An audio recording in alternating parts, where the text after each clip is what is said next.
जब बच्चे घर से दूर जा रहे होते हैं, चाहे वो पढ़ाई के सिलसिले में, चाहे वो जॉब के सिलसिले में, तब हम सभी मम्मियाँ बहुत परेशान रहती हैं कि उनके खाने-पीने का क्या होगा, उनके स्वास्थ्य का क्या होगा। उसी तरीके से आज मेरी स्थिति है, मेरा बेटा जाने वाला है हॉस्टल आगे की पढ़ाई करने के लिए, तो उसके लिए मैं कुछ बनाने वाली हूँ, जिससे कि वो महीनों तक खराब ना हो और प्रॉपर न्यूट्रिशन भी मिले। तो वही रेसिपी मैं आज आपके साथ में शेयर कर रही हूँ, शायद आप भी उसी स्थिति से गुज़र रहे हों, जिससे आज मैं गुज़र रही हूँ, तो आपके लिए भी काम आए, ये आगे काम आएगी। तो आज मैं बनाने वाली हूँ बहुत ही पौष्टिक लड्डू, जिससे कि बच्चों को न्यूट्रिशन भी मिलेगा। उसमें हम चीजें डालेंगे जिससे कि प्रॉपर न्यूट्रिशन, फाइबर सभी चीजें मिले और साथ ही साथ में पेट भी भरे। तो आज मैं आटे के लड्डू बनाने वाली हूँ, साथ में एक और चीज मिलाऊंगी जिससे कि उसका स्वाद और अच्छा बढ़ जाएगा। तो अंत तक जरूर से जुड़े रहिएगा। चलिए बनाते हैं। पर उसके पहले आप सभी को सुबह की राम राम जी, गुड मॉर्निंग, सुप्रभात। तो भाई बेटे के लिए लड्डू बना रही हूँ हॉस्टल के लिए, तो मैं थोड़े ज्यादा ही बना रही हूँ। यहाँ पे मैंने एक बड़ी सी कढ़ाई चढ़ाई है और मेरे वीडियोस जो रेगुलर देखते हैं, ये कढ़ाई मेरी मम्मी की दी हुई है। जब ऐसा कुछ काम होता है ना, तभी मैं इस कढ़ाई को निकालती हूँ और इस्तेमाल कर रही हूँ मैं घर के बने हुए घी का। तो घी निकालने की प्रोसेस भी मैंने आपको कई बार बताई है। अब देखिए, घी आप इसमें कम भी डाल सकते हैं, ज्यादा भी डाल सकते हैं, ये आपके ऊपर है। कम घी के लड्डू भी किस तरीके से बनाए जाते हैं वो मैंने कई बार आपको बताए हैं, इस वीडियो में भी मैं आपको बताऊंगी। अगर आप एकदम कम घी के बनाने चाहते हैं तो उसको थोड़ा सा बांधने का तरीका अलग होता है। पहले मैं यहाँ पे 1 कप घी ले रही हूँ, धीरे धीरे करके हम घी इसमें ऐड करते जाएंगे। तो यहाँ पे मैंने 1 कप घी ले लिया है, थोड़ा थोड़ा घी मिलाते जाएंगे। तो यहाँ पे मैंने इसमें 2 कड़छी घी डाल दिया है, यानी कि लगभग 1/4 कप मैंने इसमें से घी का इस्तेमाल कर लिया है। और घी को पहले हम हल्का सा गर्म होने देंगे। एक एक स्टेप बताऊंगी कि लड्डू सख्त ना हो, खराब ना हो और सॉफ्ट मुलायम बने रहे काफी दिनों तक, जिससे कि बच्चे का पेट भी भरेगा। बाई चांस कभी खाना मिस हो जाता है ना, तो बच्चे इसको खा सकते हैं, 1 लड्डू 2 लड्डू खा लेंगे तो बिल्कुल प्रॉपर पेट भर जाएगा और न्यूट्रिशन भी मिल जाएगा। तो बस यहाँ पे पहले घी को गर्म होने देंगे। अब यहाँ पे घी गर्म हो चुका है और ये मैंने लिया है लगभग 1.5 किलो गेहूं का आटा। तो या तो आप नपवा के ले लीजिए या फिर कटोरी के हिसाब से भी आप ले सकते हैं। तो जैसे मतलब 3 कटोरी 4 कटोरी कम बनाना चाहते हैं तो 4 कटोरी आप गेहूं का आटा ले लीजिए। और साथ ही साथ में इसमें एक स्पेशल चीज मिलाएंगे जिससे कि स्वाद बढ़ेगा। आप 1 कटोरी बेसन ले सकते हैं, पर मैंने यहाँ पे 1.5 किलो गेहूं का आटा लिया है और आधा किलो इसमें मैं ले रही हूँ बेसन। सारी चीजें मैं एक साथ मिला ले रही हूँ थोड़े से घी के साथ में। इसको हम बढ़िया तरीके से धीमी आंच पे भूनेंगे। अब ये क्वांटिटी ज्यादा है तो इसको भूनने में भी थोड़ा सा टाइम ज्यादा लगेगा, कोई दिक्कत नहीं है। धीमे धीमे आंच में इसको बढ़िया सा कलर आने तक और बढ़िया सी खुशबू आने तक भूनेंगे। अगर जरूरत लगेगी तो हम थोड़ा सा घी और मिलाते जाएंगे बीच बीच में, पर अभी फिलहाल मैंने जितना घी डाला है उसी घी में मैं इसको भूनने वाली हूँ। ये देखिए, अभी व्हाइट व्हाइट और भुरभुरा भुरभुरा सा है। जैसे जैसे ये सिकता जाएगा ना, कलर इसका चेंज होता जाएगा और थोड़ा सा आटा फूलता भी चला जाएगा। इस लड्डू को बनाने का एक एक स्टेप मैं आपके साथ में शेयर करती जाऊंगी, जिससे कि आप बनाएंगे घर पे बिल्कुल भी नहीं बिगड़ेंगे। तो मैंने आपको रेशियो कटोरी के हिसाब से भी बता दिया है। मान लो अगर आप 4 कटोरी गेहूं का आटा ले रहे हैं तो 1 कटोरी आप इसमें बेसन डालिए। बेसन डालेंगे ना तो स्वाद बहुत अच्छा आता है। वैसे अदरवाइज गेहूं के आटे के भी बहुत अच्छे बनते हैं लड्डू। तो यहाँ पे ये आटे को मैंने दूसरे वाले बर्नर पे रख दिया है। अब धीमी धीमी आंच पे इसको मैं सेकती रहूंगी। तब तक दूसरी तैयारी कर लेते हैं। यहाँ पर एक और मैंने कढ़ाई ली है और इसमें हम सेक लेंगे ड्राई फ्रूट्स को, क्योंकि भाई बच्चों के हिसाब से हम बना रहे हैं तो उनको जितना पोषण हम दे सकते हैं ना, उस हिसाब से हम इसको तैयार करेंगे। बाकी इसकी क्वांटिटी आप कम ज्यादा कर सकते हैं। तो यहाँ पे मैंने कुछ ड्राई फ्रूट्स तैयार करके रखे हैं। जैसे जैसे मैं डालती जाऊंगी वैसे वैसे मैं आपको बताती जाऊंगी कौन कौन से ड्राई फ्रूट्स मैंने लिए हुए हैं। और इसकी क्वांटिटी आप कम ज्यादा कर सकते हैं। इसका कोई ऐसा प्रॉपर मेजरमेंट नहीं है कि आपको इतने ही ड्राई फ्रूट्स डालने हैं। अब यहाँ पे मैंने ले लिया है 1 कड़छी और लगभग 1.5 कड़छी घी। अब इसमें लगभग आधे कप से कम घी बचा हुआ है, कोई दिक्कत नहीं है। जैसे जैसे घी और लगेगा हम डालते चले जाएंगे। घी को हम गरम कर लेंगे पहले। तो घी गरम हो रहा है, तब तक आपको मैं यहाँ पे ड्राई फ्रूट्स दिखा देती हूँ। ये देखिए, ये 1 कटोरी मैंने लिया है अखरोट चॉप करके, बादाम चॉप करके 1 कटोरी, पिस्ता लगभग 3/4 कटोरी लिया है, ग्रीन पिस्ता जो सॉल्टेड नहीं होता है, नॉर्मल वाला पिस्ता। साथ में 1 कटोरी काजू लिया है और 1 कटोरी किशमिश लिया है। तो बेटे को मेरे किशमिश बहुत पसंद है, इसलिए मैंने किशमिश ज्यादा ली है। अगर आप कम करना चाहते हैं, इसमें से कोई भी चीज जो बच्चे नहीं पसंद करते हैं, आप उसको कम कर सकते हैं। और इसको सेकने का भी एक तरीका होता है। सबसे पहले मैं इस गर्म घी में डालूंगी ये 1 कटोरी बादाम, क्योंकि बादाम को सेकने में ना थोड़ा सा टाइम ज्यादा लगता है। तो सबसे पहले मैंने बादाम डाला है। धीमी धीमी आंच पे इसको हम सेक लेंगे। तो यहाँ पे 1.5 से 2 मिनट लगभग मैंने इसको बादाम को फ्राई कर लिया है। देखिए कलर हल्का सा चेंज हो गया है। और अब इसमें मैं डाल दूंगी ये अखरोट। ये एक कटोरी मैंने अखरोट से कट करके रखे हैं, माफ कीजिए, और साथ ही साथ में ये डाल दे रही हूँ मैं एक कटोरी काजू। तो बस इनको सेकने में थोड़ा सा टाइम लगेगा, मतलब जितना बादाम को लगता है उससे कम टाइम लगेगा। तो यहाँ पे इनको मैंने बाद में डाला है और धीमी धीमी आंच पे काजू, अखरोट और बादाम तीनों को अब एक साथ सेक लेंगे। और आपको सजेस्ट करूंगी मैं कि कभी भी ड्राई फ्रूट्स को ना कच्चा कट करके मत डालिएगा, इसको इस तरीके से घी में सेक के ही डालिएगा लड्डू में, तभी स्वाद अच्छा आता है, वरना स्वाद अच्छा नहीं आता है। अब अखरोट काजू को भी लगभग 1.5 से 2 मिनट मैंने भून लिया है, बढ़िया तरीके से सीख चुके हैं सारी चीजें। अब इसमें डालूंगी मैं ये ग्रीन पिस्ता। ये बहुत हेल्दी होता है और साथ ही साथ में स्वाद भी इसका अच्छा होता है। बस इसको भी लगभग 1 से 1.5 मिनट सभी चीजों के साथ में भून लूंगी मैं। साथ ही साथ में यहाँ पर मैंने आधा कटोरी से थोड़ा कम है ये सूखा नारियल ग्रेट करके रखा है। ये नारियल का बुरादा नहीं है, ये नारियल जो होता है गोला होता है ना सूखा नारियल, उसको मैंने ग्रेट करके रखा है। इसका स्वाद ज्यादा अच्छा आता है। आप नारियल का बूरा भी ले सकते हैं, पर इसको डालिएगा तो स्वाद बढ़िया आएगा। इसको भी साथ ही साथ में मैं सेक लेती हूँ, इसका भी स्वाद बहुत बढ़िया आता है। आधा मिनट मैंने इन सब चीजों को भूना। उसके बाद यहाँ पे आधा कटोरी पोस्ता दाना या फिर खसखस दाना भी डाल दिया है। ये भी बहुत पौष्टिक होता है। इसके जो गुण हैं ये तो आप कहीं पर भी पढ़ सकते हैं। जितने ड्राई फ्रूट्स मैंने डाले हैं बहुत ज्यादा हेल्दी होते हैं और पोषण देते हैं शरीर को। तो बस धीमी धीमी आंच पे इनको सेक लूंगी।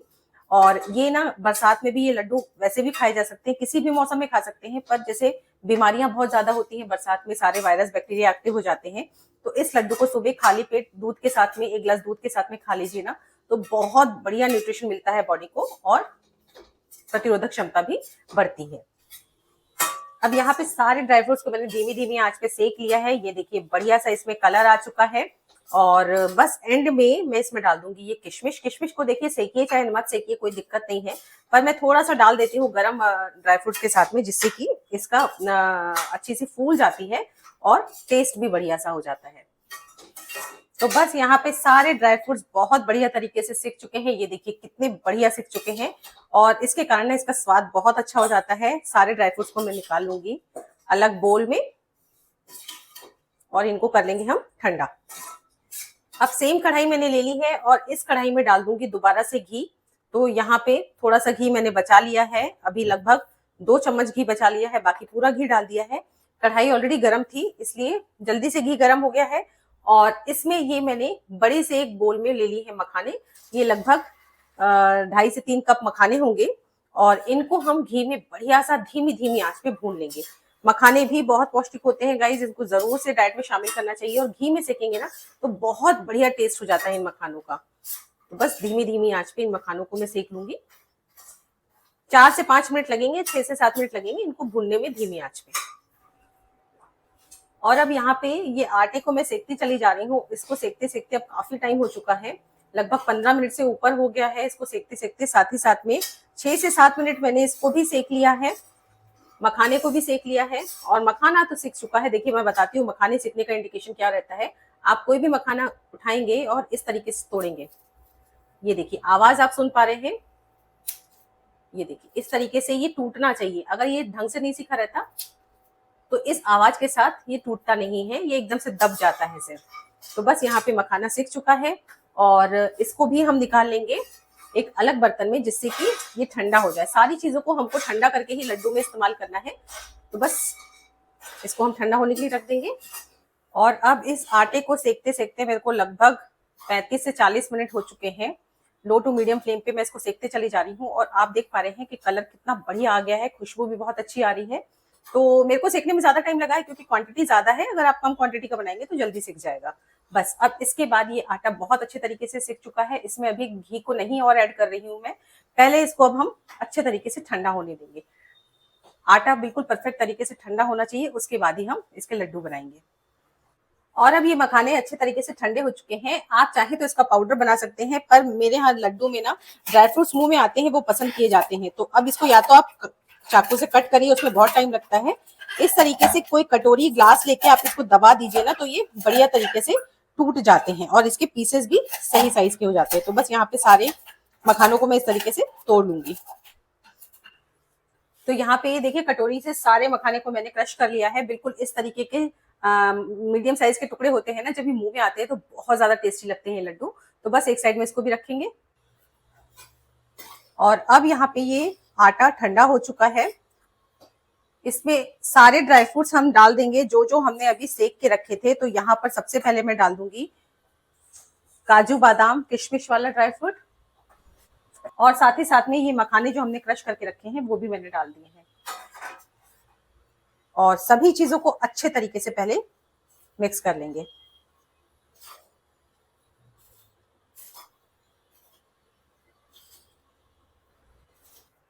अब यहाँ पे सारे ड्राई फ्रूट्स मैंने मिक्स कर दिए हैं, और ये मैंने 8 से 10 इलायची फ्रेश कूट के डाली है।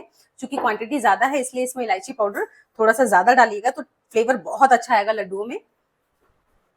और अब मैं आपको बताती हूँ कि यहाँ पर देखिए मैंने 2 किलो आटा लिया है, 1.5 किलो गेहूं का आटा और आधा किलो बेसन।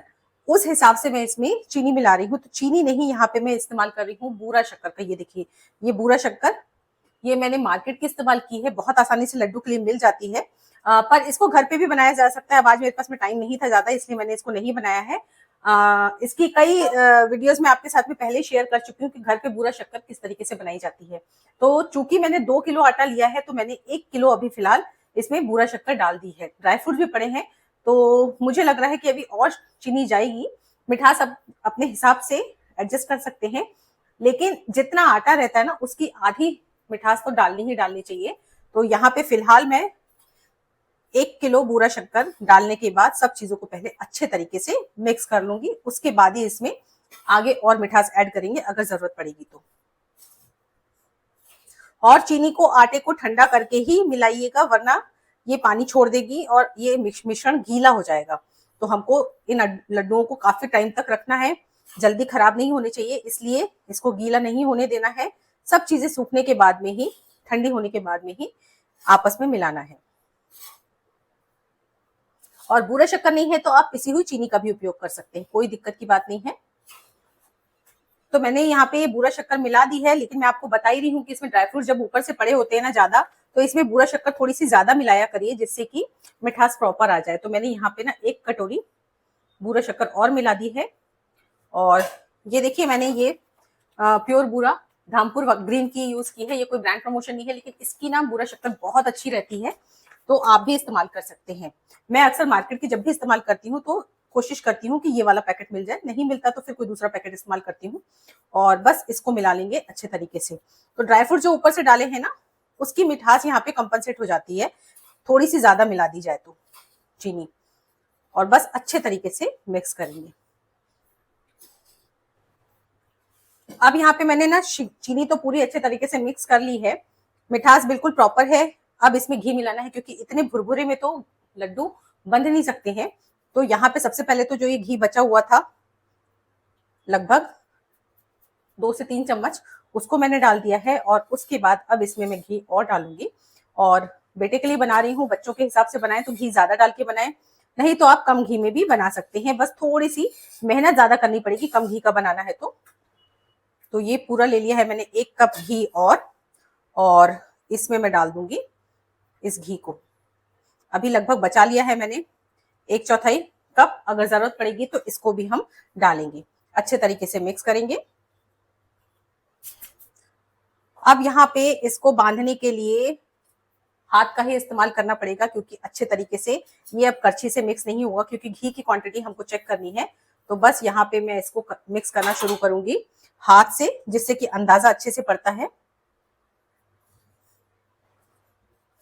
घी मैं इसमें रुक रुक के हाथ डालती चली जाऊंगी, जिससे कि बढ़िया लड्डू बनकर तैयार होंगे। और यहाँ पे ये मैंने पूरा घी डाल दिया है, लगभग 2 कप पूरा घी अभी तक इस लड्डू में डल चुका है। क्वांटिटी भी काफी ज्यादा है एक्चुअली लड्डुओं की। ये लड्डू मेरे घर में बहुत शौक से खाए जाते हैं, मेरे हस्बैंड को भी बहुत पसंद है, बच्चों को भी बहुत पसंद है और बहुत अच्छे लगते हैं ये। अभी देखिए मैंने 2 कप घी इस्तेमाल कर लिया है इसमें। अब कैसे चेक किया जाएगा, जब मैं इसको बांधूंगी ना तो ये देखिए इस तरीके से बंध तो रहा है। अब देखिए कम घी के लड्डू अगर आप बनाना चाहते हैं ना, मैंने घी अच्छे तरीके से मिक्स कर लिया है, तो कैसे बना सकते हैं, बिल्कुल इसी से आप बना लीजिए। बस क्या है, ऊपर की 3 फिंगर नीचे की 3 फिंगर का इस्तेमाल करना है हमको लड्डू बांधने में। इस तरीके से मैंने मुट्ठी में लिया और इस तरीके से ताकत लगाते चले जाएंगे। ताकत आपको थोड़ी सी ज्यादा लगानी पड़ेगी, बंद इसमें भी जाएगा। तो अगर कम घी का बनाना है तो आप इस तरीके से बना सकते हैं। ये आपको मैंने पहले भी कई बार ये मेथड बताया है। अगर आप कम घी के बनाना चाहते हैं तो आप इस तरीके से बना सकते हैं। बस ये रहता है, ये वाले लड्डू बहुत ज्यादा सॉफ्ट होते हैं, बहुत जल्दी झड़ने लगते हैं, यानी कि टूट के गिरने लगते हैं। ये देखिए, ये लड्डू बंध चुका है, पर मैं चूंकि बच्चे के लिए बना रही हूँ इसलिए मैं इसमें घी का उपयोग और करने वाली हूँ। तो आप देख पा रहे हैं यहाँ पे आधा कप मैंने घी और ले लिया है और इसको भी मैंने पूरा का पूरा डाल दिया है। अच्छे से मिक्स कर लेंगे। तो यहाँ पे पूरा मैंने 3 से सवा 3 कप घी मिला दिया है गाइस, और इसमें ऊपर से भी मैंने शुगर ऐड करी है। बेटे को मैंने टेस्ट कराया तो उसने बोला अभी भी थोड़ा सा कम लग रही है शुगर। तो बच्चों के हिसाब से बना रहे हैं तो बच्चों को जैसा पसंद है उस हिसाब से हम एडजस्ट कर सकते हैं। बाकी बड़ों के हिसाब से चीनी बिल्कुल परफेक्ट है जितनी मैंने बताई, लेकिन अब चूंकि बेटे के हिसाब से बन रहा है तो यहाँ पे मैंने शुगर और बढ़ा दी है। तो समझ लीजिए 2 किलो आटे में 2 किलो आटा मैंने लिया था, तो 2 किलो आटे में मैंने सवा किलो से ज्यादा ही चीनी मिलाई है। लगभग लगभग 1.5 किलो मैंने चीनी मिला दी है, यानी कि बूरा मिला दी है। तो जिस हिसाब से आप शुगर पसंद करते हैं ना, कम ज्यादा कर सकते हैं। और घी 3 से सवा 3 कप मिलाया है। और अब ये बिल्कुल परफेक्ट मिश्रण बनकर तैयार हो चुका है और इससे अब हम तैयार करेंगे लड्डुओं को। चलिए, तो लड्डू बांधने का तरीका तो वैसे मैं आपको पहले भी बता चुकी हूँ। अभी कम घी के लड्डू कैसे बांधने हैं, बिल्कुल सेम तरीके से हाथ में मिश्रण को लिया और ऊपर की 3 फिंगर, नीचे के 3 फिंगर्स के बीच में इस मिश्रण को दबाते चले जाएंगे और लड्डू अपने आप शेप में आता चला जाएगा। और ये देखिए, लड्डू फटाफट से बन गया है। प्रॉपर घी डालेंगे तो लड्डू बहुत जल्दी बनते हैं, कम मेहनत से बन जाते हैं। लेकिन अगर कम घी का उपयोग करेंगे तो फिर तो आपको थोड़ी सी मेहनत करनी पड़ेगी, हाथों के बीच में दबाव ज्यादा डालना पड़ेगा और लड्डू बांधने में भी थोड़ा सा टाइम लगता है। तो यहाँ पे तो मैं बच्चों के हिसाब से बना रही हूँ तो मैंने अच्छे से घी डाला है और ये देखिए फटाफट लड्डू बनते चले जा रहे हैं। और खड़े होके मैंने सारे लड्डू नहीं बनाए थे, फिर मैं आराम से बैठ गई थी। उसके बाद सारे लड्डू तैयार किए मैंने और काफ़ी ढेर सारे लड्डू बने हैं। तो ये देखिए, ये लड्डू बनते चले गए हैं और ये हमारे सारे के सारे बहुत पौष्टिक से लड्डू बनकर तैयार हो चुके हैं। इनको आप महीनों तक रखिए, बिल्कुल भी खराब नहीं होंगे, क्योंकि इसमें पानी का एक अंश नहीं है, दूध भी नहीं है। सिर्फ सारी ड्राई चीज़ें हैं जिससे कि इनको काफ़ी समय तक रखा जा सकता है, न्यूट्रिशन से भरपूर है। और जब भी मैं आपके साथ में घर की बनी मिठाइयों की रेसिपी शेयर करती हूँ, तो कई बार आप में से बहुत लोग कमेंट करते हैं कि काश हम आपके हाथ के बने ये लड्डू चख पाते। तो मैंने सोचा है कि क्यों ना इस स्वाद को सिर्फ स्क्रीन तक ना रखकर सच में आपके घर तक पहुँचाया जाए। तो क्या आप लोग चाहते हैं कि आने वाले समय में मैं लड्डुओं का बिज़नेस शुरू करूँ, या जो भी ड्राई मिठाइयाँ होती हैं, ड्राई चीज़ें होती हैं, उन सभी को आपके घर तक पहुँचाऊँ? और यहाँ पे ये देखिए, बातों ही बातों में लड्डू सारे बन चुके हैं। पास से मैं आपको लड्डू दिखा रही हूँ। बिल्कुल मुँह में घुल जाने वाले लड्डू बनकर तैयार हुए हैं और अभी एकदम फ्रेश हैं, तो हल्के से सेट होने में इनको टाइम लगता है। और ये देखिए, शानदार हमारे आटे ड्राई फ्रूट्स के लड्डू बनकर तैयार हो चुके हैं। स्वाद बहुत शानदार आया है, तो बेटे के लड्डू मैंने बनाकर तैयार कर दिए हैं। तो मैंने बना लिए हैं यहाँ पे ढेर सारे लड्डू, लगभग लगभग 4.5-5 किलो होंगे। मैंने मेजर करके तो नहीं देखे हैं, लेकिन अंदाजे से बता रही हूँ, ढेर सारे लड्डू बने हैं। आप भी इस तरीके से बना सकते हैं घर के प्योर लड्डू बिना किसी मिलावट के। तो रेसिपी अगर अच्छी लगी हो तो लाइक जरूर कीजिएगा। साथ में अगर आपको मेरी रेसिपीज पसंद आ रही है तो चैनल को सब्सक्राइब भी जरूर से कर लीजिएगा। मिलती हूँ एक अगली और नई रेसिपी के साथ, तब तक लिए take care and bye bye.